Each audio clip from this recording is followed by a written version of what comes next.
ব্যাটে আগুন, ভাষণে জ্বালা, ইন্টারন্যাশনালে হয়ে যায় নীরব পালা। ঘরোয়ায় ব্যাট হাতে যে করে রাজ, দেশের হয়ে খেলতে নামলেই যেন মাথায় পড়ে বাজ। ঘরোয়া ক্রিকেটে যে বিজয় করেছেন সেঞ্চুরির হাফ সেঞ্চুরি, জাতীয় দলের জার্সিতে খেলতে পারেননি একটি 40 রানের ইনিংস। 2022 সালে ওয়েস্ট ইন্ডিজের বিপক্ষে সবশেষ টেস্ট খেলা বিজয়। ঘরোয়া লিগে রানের ফুলঝুরি ছুটিয়েই চলতি বছর ফিরেছিলেন জিম্বাবুয়ে সিরিজে। ডিপিএল, বিপিএল কিংবা এনসিএল, গেল কয়েক বছর বিজয়ের ব্যাটে ছিল রানের রংধনু, তবে সে রঙে রাঙাতে পারেননি জাতীয় দলের জার্সি।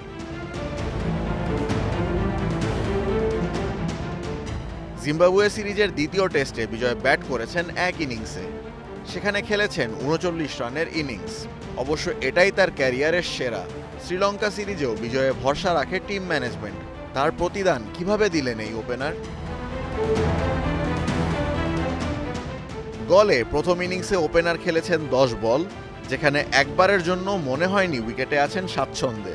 10ম বলে তাকে ফিরিয়ে যেন সেই অস্বস্তিকর জায়গা থেকে একরকম মুক্তি দিয়েছেন আসিতা ফার্নান্দো। প্রথম দিনে ডাক মারলেও দ্বিতীয় ইনিংসে খুলেছেন রানের খাতা, তবে সেটা পেরোয়নি 2 অঙ্কের কোটা। 20 বল খেলে ঘরোয়ার এই কিংবদন্তি ফিরেছেন 4 রান তুলে। আভিজাত্যের ক্রিকেটে 7 ম্যাচে মোট 13 ইনিংস ব্যাটিং করেছেন বিজয়।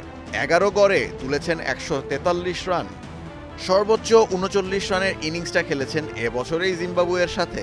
অথচ সবশেষ ডিপিএলে 4 সেঞ্চুরিতে বিজয় তুলেছিলেন সর্বোচ্চ 874 রান। জাতীয় লিগেও এ ব্যাটার এঁকেছেন রানের আলপনা। বাঘের বেশে নিজেই দিয়েছেন হুঙ্কার, তবে জাতীয় দলের জার্সিতে তিনি আবারও বনে গেলেন বেড়াল। Ashfaqul Mushfiq, star news.